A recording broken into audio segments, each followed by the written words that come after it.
গতকাল রাত ৯টা থেকে শুরু হয়েছে ত্রয়োদশ জাতীয় সংসদ নির্বাচনের ফলাফল ঘোষণা করা এবং এখনও চলছে ১২ ঘন্টার ব্যবধানে ২৭৮টি আসনের ফলাফল ঘোষণা করতে সক্ষম হয়েছে নির্বাচন কমিশন মূলত তাদের কথা রাখতে পেরেছে। এর আগেই ভোট হওয়ার আগেই কমিশনের পক্ষ থেকে বিভিন্ন রকম জন কমিশনার বলেছিলেন এবং যে সেটি ১৩ তারিখে দুপুরের মধ্যেই তারা ফলাফল দিতে পারবেন বা সকালের মধ্যে ফলাফল দিতে পারবেন, সেটি আসলে হতে যাচ্ছে। যেহেতু ২৭৮টি ইতোমধ্যে আসনের ফলাফল ঘোষণা হয়ে গেছে, হাতে মাত্র আর কয়েকটি বাকি। তবে আমরা যতটুকু জেনেছি যে ইতোমধ্যে নির্বাচন কমিশনের কাছে কম বেশি প্রায় সবগুলো আসনের ফলাফলই চলে এসেছে, শুধুমাত্র ঘোষণা করার পালা এবং দু একটি কেন্দ্রের ফলাফল বাদ থাকার কারণে হয়তো কিছুটা বিলম্ব হচ্ছে।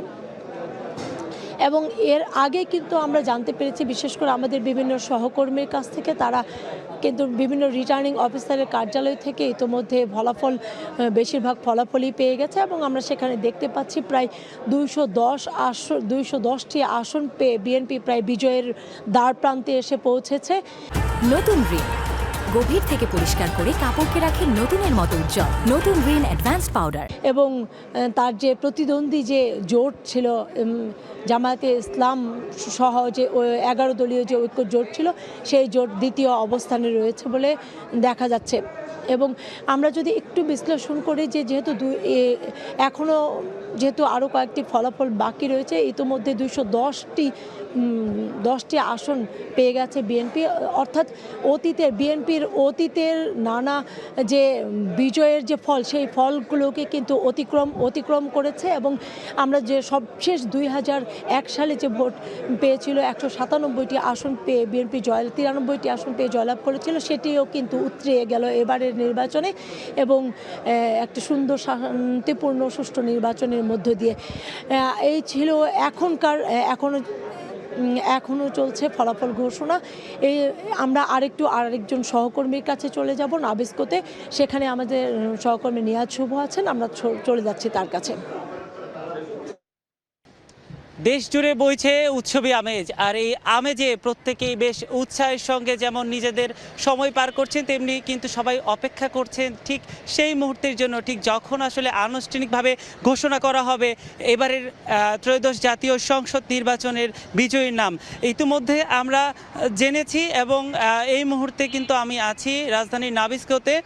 যতটা আমরা দেখি যে আসলে এই সময়টাতে আসলে রাজধানী জুড়ে যে ধরনের যান চলাচল বা যে ধরনের ব্যস্ততা থাকার কথা, এই নির্বাচনী আমেজে কিন্তু আসলে সেই জিনিসটা খুবই কম দেখা যাচ্ছে। এবং প্রতিটি মোড়ে, চায়ের দোকানে, যেখানেই আমরা যাচ্ছি আসলে শুনছি শুধু নির্বাচন নিয়ে আলোচনা, সবাই তাকিয়ে আছে ফলাফলের দিকে।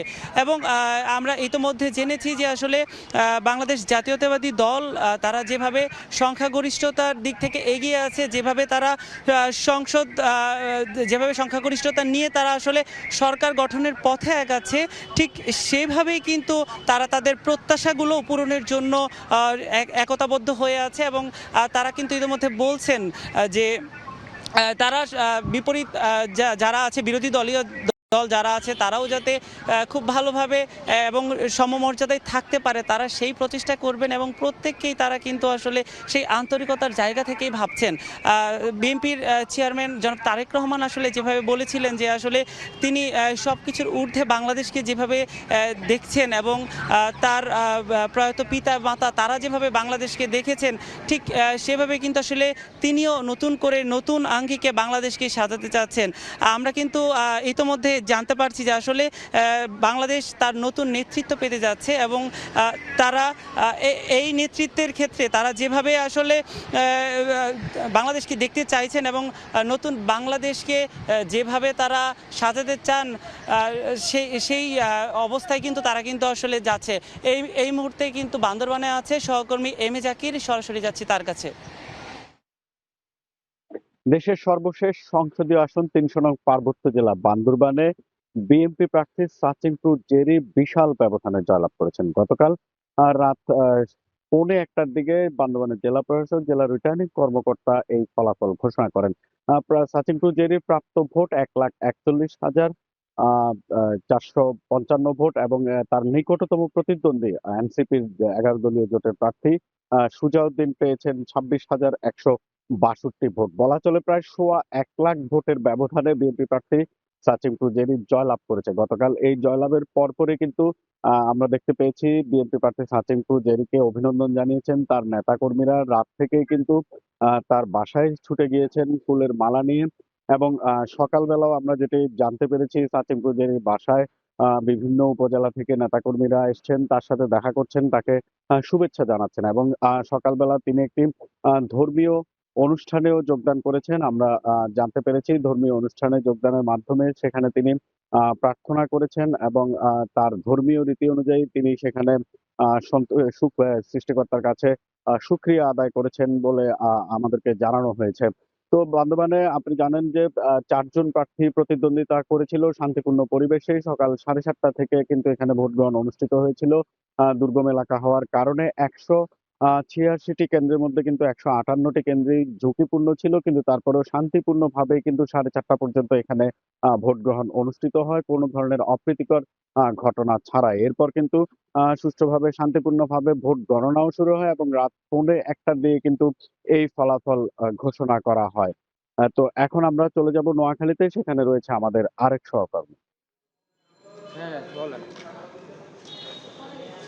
আমি এই মুহূর্তে রয়েছি সমুদ্র মোহনার দ্বীপচর হাতিয়ায়, নোয়াখালী ৬ আসন। এখানে কিন্তু বেসরকারিভাবে যে ফলাফল ঘোষণা করা হয়েছে সেখানে এনসিপি সমর্থিত আব্দুল হান্নান মাসুদ তিনি কিন্তু বিজয়ী হয়েছেন। তিনি শাপলা কলি প্রতীক নিয়ে এখানে লড়াই করেছেন। তার নিকটতম প্রতিদ্বন্দ্বী ছিলেন ধানের শীষ প্রতীকের মাহবুবুর রহমান শামীম। তিনিও কিন্তু তার থেকে প্রায় ভোটের ব্যবধান প্রায় ২৭,০০০। এই মুহূর্তে আমি যে স্থানটিতে রয়েছি সেটি হচ্ছে হাতিয়া দ্বীপের ওসখালী বাজার। এখানে কিন্তু এই মুহূর্তে এখনও ভোটের পরে কোনো আমরা বিজয় মিছিল বা সহিংসতার কোনো ঘটনা আমরা এখনও এখানে দেখিনি। পরিস্থিতি অনেকটাই স্বাভাবিক রয়েছে এবং যারা বিজয়ী হয়েছেন তারা গতকাল রাতে কিন্তু উপজেলা নির্বাহী কর্মকর্তার যে কার্যালয়, সহকারী রিটার্নিং কর্মকর্তার কার্যালয় সেখানে ছিলেন এবং তারা ফলাফল নিয়ে এখান থেকে বেরিয়ে গিয়েছেন। বলা চলে যে মোটামুটি শান্তিপূর্ণ পরিবেশের মধ্য দিয়েই কিন্তু এখানে ফলাফল ঘোষণা হয়েছে এবং ফলাফল ঘোষণার পর আমরা দেখেছি যে কিছুটা সাধারণ মানুষ এখানে উচ্ছ্বাস প্রকাশ করেছেন এবং এখানে যদি হাতিয়ার কথা বলতে যাই, নোয়াখালী ৬ আসনে মোট ভোটার সংখ্যা ছিলেন ৩,৩৯,১৮৬ জন।